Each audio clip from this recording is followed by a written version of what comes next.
నమస్తే, welcome to our channel. నేను సౌజన్య. Surgical strikes గురించి అందరం విన్నాం, అందరికీ తెలుసు. కానీ సర్జికల్ సెటర్స్ గురించి మీకు తెలుసా? సో లేటెస్ట్గా లోకేష్ ఈ ట్రెండ్ని తీసుకురావడం జరిగింది జగన్మోహన్ రెడ్డిని ఉద్దేశించి. సో మరి ఈ సర్జికల్ సెటర్స్ ఏ విధంగా ఉన్నాయంటే బ్యాండేజ్ బాబు అనేటువంటి కామెంట్స్ వస్తున్నాయి, బై భారతి అంటున్నారు. సో మరి ఈ రకమైనటువంటి కామెంట్స్ ఎందుకు చేస్తున్నారు లోకేష్? మరి అంశానికి సంబంధించి మనతో మాట్లాడడానికి, వారి విశ్లేషణని మనతో పంచుకోవడానికి ఈరోజు మనతో పాటు ఉన్నారు senior journalist, senior political analyst CS Rao గారు ఉన్నారు. వారితో మాట్లాడదాం. నమస్తే రావు గారు. నమస్తే. సర్జికల్ సెటైర్స్ కొత్తగా ఒక ట్రెండ్ తీసుకొచ్చారు లోకేష్. సో జగన్మోహన్ రెడ్డిని ఉద్దేశించి బ్యాండేజ్ బబ్లు, బ్యాండేజ్ బాయ్ కాకుండా బ్యాండేజ్ బబ్లు అనమాట. బ్యాండేజ్ బబ్లు బై భారతీయ అదే చెప్పాడు లోకేష్. ఓకే, అంటే ఈ కైండ్ ఆఫ్ కామెంట్స్ ఏంటి? కొత్త ట్రెండ్ సృష్టించడానిక? కొత్త ట్రెండ్ కాదు, గులకరాయి నుంచి వచ్చినటువంటి సెటైర్ ఇది. ఓకే. లోకేష్ ఒంగోలులో యోగాళం యాత్రని స్టార్ట్ చేశారు. మళ్ళా అంటే ఎన్నికల సందర్భంగా యోగాళం ఫైనల్ యాత్ర, యోగాళం యాత్రను స్టార్ట్ చేసి అక్కడ ప్రసంగంలో మాట్లాడుతూ జగన్మోహన్ రెడ్డి యొక్క వైఖరిని, జగన్మోహన్ రెడ్డి యొక్క తీరుని, జగన్మోహన్ రెడ్డి పరిపాలనని ఆయన ప్రస్తావించారు. ప్రస్తావిస్తూ ఈ బ్యాండేజ్ బబ్లు అనేటువంటి ఎపిసోడ్ని తీసుకొచ్చారు. ఆ బ్యాండేజ్ బబ్లు అనేది నేను కూడా చూడాలి. ఆ ఎపిసోడ్ యాక్చువల్గా నెట్ఫ్లిక్స్ లో లేటెస్ట్ గా రిలీజ్ చేశారంట. బ్యాండేజ్ బబ్లు. ఆ బ్యాండేజ్ బబ్లు అంటే ఏంటంటే ఈయన బ్యాండేజ్ వేసుకుంటాడు జగన్మోహన్ రెడ్డి. మొన్న గులకరాయి పడిన తర్వాత బ్యాండేజ్ వేసుకుని సానుభూతి కోసం ఆయన ప్రయత్నం చేశాడు. ఈయన ఏ విధంగా ప్రయత్నం చేశాడు అనేది మీకు తెలియాలంటే బ్యాండేజ్ బబ్లు ఎపిసోడ్ చూడండి, నెట్ఫ్లిక్స్ లో వస్తుంది అని చెప్పి ఒక సెటైర్ వేసాడు. సెటైర్ మీద సెటైర్లు వేశారు. సెటైర్లు వేస్తూ ఇప్పుడు భాస్కర్ అవార్డు వచ్చింది, బ్యాండేజ్ బబ్లుకి కంటిన్యూషన్ లో భాస్కర్ అవార్డు వచ్చింది, రాబోయే రోజుల్లో ఆస్కర్ అవార్డు కూడా వచ్చింది అని చెప్పి సెటైర్ల మీద సెటైర్లు వేశారు. భాస్కర్ అవార్డు అంటే ఏంటి? సినిమాల్లో చూసాం. బ్యాండేజ్ బబ్లు నిర్మాత ఏమో భారతీ రెడ్డి, డైరెక్షన్ ఏమో ఐపాక్. సో దాన్ని సింపతి కింద క్రియేట్ చేయాలని ప్రయత్నం చేశారు, చాలా ట్రై చేశారు. పాపం లాస్ట్కి సింపతి రావట్లేదని చెప్పేసి ఆ బ్యాండేజ్ ఓడదీశారు. బ్యాండేజ్ ఓడదీసిన తర్వాత ఆ బ్యాండేజ్ బబ్లు నటనని గుర్తించినటువంటి భాస్కర్ రెడ్డి అని అతను ఒక అవార్డు ఇచ్చాడు. అది భాస్కర్ అవార్డు. ఓహో, ఆ భాస్కర్ అవార్డా? నేను సినిమాలో చూసినటువంటి బ్రహ్మానందం చెప్పిన భాస్కర్ అవార్డు అనుకుంటున్నాను. కాదు, ఇంత నటించినప్పటికీ కూడా బ్యాండేజ్ చేసుకొని భారతీ రెడ్డి పులివెందులకు వెళ్తే పులివెందుల్లో భాస్కర్ రెడ్డి అని అతను ఆయన ఎదురుపడి భాస్కర్ రెడ్డి ఇంటికి వెళ్ళినప్పుడు ప్రచారానికి భారతీ రెడ్డికి ఒక విజ్ఞప్తి చేశాడు.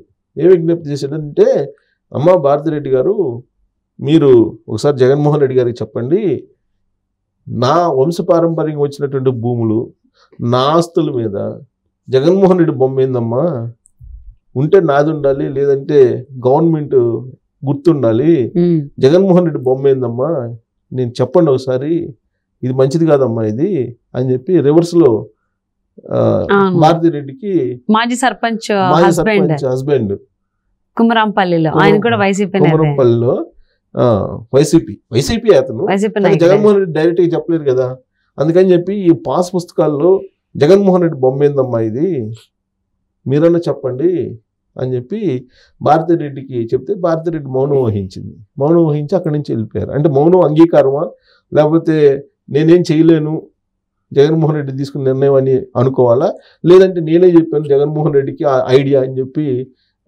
చెప్పడమా? ఆ మౌనంలో ఉన్నటువంటి ఆంతర్యం ఏంటనేది తెలియట్లా.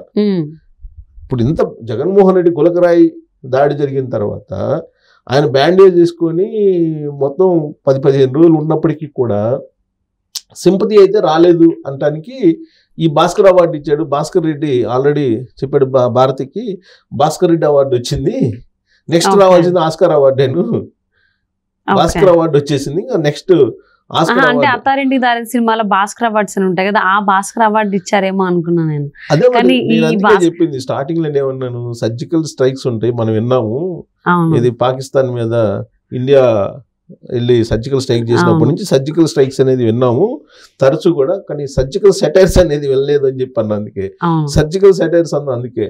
ఓకే, అంటే భాస్కర్ అవార్డ్స్ అనగానే నాకు అత్తారింటి దారే సినిమాలో బ్రహ్మానందం భాస్కర్ అవార్డ్స్ గుర్తొచ్చి, కానీ ఈ భాస్కర్ రెడ్డి అవార్డ్స్ అనుకోలేదు. భాస్కర్ అన్ని బీతోనే చుట్టూ తిరుగుతున్నాయింది. Bhaskar Reddy, Bhaskar awards, Bharathi, bandage Bablu, BB.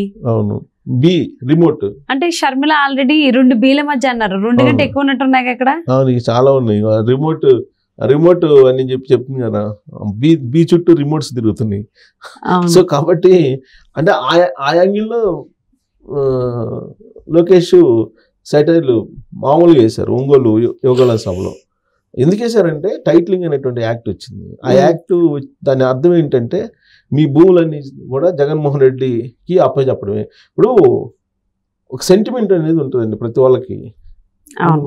మన ఇల్లు ఉంది, మన ఇల్లుని రోజు నీట్గా పెట్టుకోవటం చేస్తుంటాం, లేదు ఎవరన్నా వచ్చినప్పుడు మళ్ళీ క్లీన్ చేసుకుంటాం లేదా చేసుకుంటాం. సో ఆ సెంటిమెంట్ ఇప్పుడు నా దగ్గర డాక్యుమెంట్లు ఉన్నాయి, నా దగ్గర డాక్యుమెంట్లు ఒరిజినల్ డాక్యుమెంట్లు ఉంటే నాది ఆ భూమి అని చెప్పుకోవడానికి రైట్ ఉంటుంది. నా భూముల మీద, నా ఆస్తుల మీద నీ ఫోటో ఇచ్చి నాకు పేపర్ ఇవ్వటం ఏంటి? అది ఫోటో చూడంగానే జగన్మోహన్ రెడ్డి ఇచ్చినట్ట లేకపోతే మా పూర్వీకులు ఇచ్చినట్ట? అదొకటి.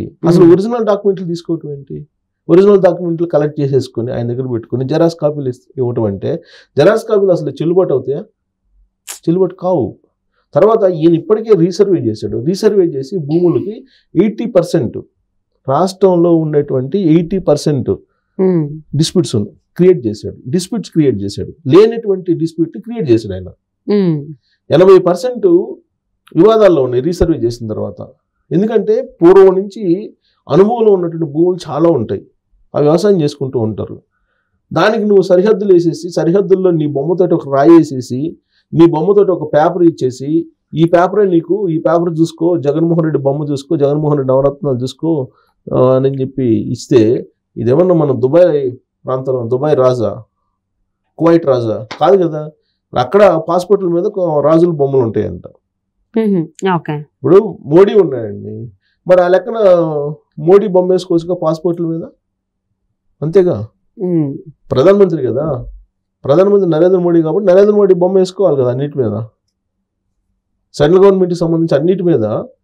రైల్వే ఉంది, రైల్వే ట్రైన్ వస్తుందంటే నరేంద్ర మోడీ బొమ్మ ఉండాలి, రైలు టికెట్ మీద నరేంద్ర మోడీ బొమ్మ ఉండాలి, ఫ్లైట్ టికెట్ మీద నరేంద్ర మోడీ బొమ్మ ఉండాలి, పోస్టల్ దాని మీద నరేంద్ర మోడీ బొమ్మ ఉండాలి, అంతే కదా. ఆ లెక్కనప్పుడు జగన్మోహన్ రెడ్డి లాగా నరేంద్ర మోడీ కూడా అనుకుంటే మొత్తం నరేంద్ర మోడీ బొమ్మలు ఉండాలి కదా అన్నిట్లో.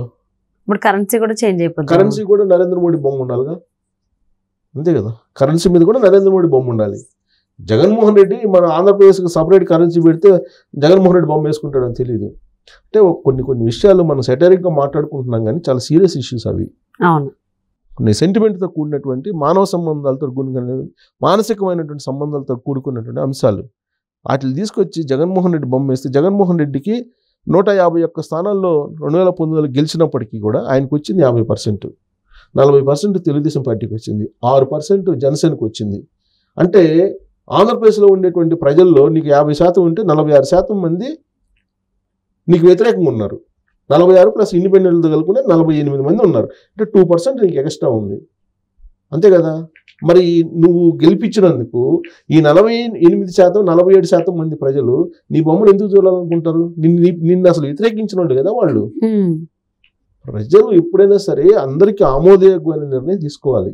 ఇప్పుడు ఈ టైటిలింగ్ యాక్ట్ పెట్టి భూముల్ని లాక్కోవాలని ప్రయత్నం చేస్తున్నారా లేదా? ఇప్పుడు వాళ్ళు ఏమంటారంటే, వాళ్ళ సొంత మీడియాలో కానీ వాళ్ళు కానీ ఏమంటారంటే, అసలు మాకు ఈ టైటిలింగ్ యాక్ట్ అనేది మాకు సంబంధం లేదు, నరేంద్ర మోడీకి సంబంధం అని అన్నారు. మరి నరేంద్ర మోడీ సంబంధం అయితే నరేంద్ర మోడీ బొమ్మతో ఇవ్వాలి కదా నువ్వు పాస్బుక్స్ అంటే. మరి అలాంటప్పుడు ఆల్ ఓవర్ ఇండియా అప్లికబుల్ అవ్వాలి కదా, ఏపీకి ఎందుకు అవుతుంది?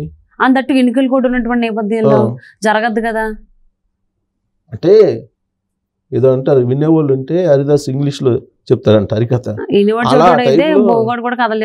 అలా ఉంది ఆంధ్రప్రదేశ్లో పరిస్థితి. సో ఇప్పటికైనా జగన్మోహన్ రెడ్డి ఈ ఉండేది ఎన్ని రోజులు ఉంటాడో తెలియదు, నెక్స్ట్ వస్తాడో లేదో తెలియదు, బట్ ఈ చరిత్రలో నిలిచిపోయేటువంటి ఒక భయంకరమైనటువంటి విధానం. సో దాన్ని రేపు ఓటేసే వాళ్ళు ఈ టైటిలింగ్ యాక్ట్ని ఒరిజినల్ డాక్యుమెంట్లు తీసుకోబోతున్నాడు జగన్మోహన్ రెడ్డి అనేది గుర్తుపెట్టుకొని ఓటేస్తే బెటర్. సో మరి అందుకే లోకేష్ సెటైర్లు వేసాడంటే, అందుకే యువగళం సభలో సెటైర్లు వేసింది అందుకే. అది కూడా నార్మల్ గా కాకుండా సర్జికల్ సెటైర్స్ చేశారు, అందరికి తొందరగా కనెక్ట్ అవుతుందని. బ్యాండేజ్ బబుల్ కత్తి తీసింది అందుకే. బ్యాండేజ్ బబుల్ ఇలాంటివన్నీ చేస్తుంటాయంట ఆ ఎపిసోడ్ లో.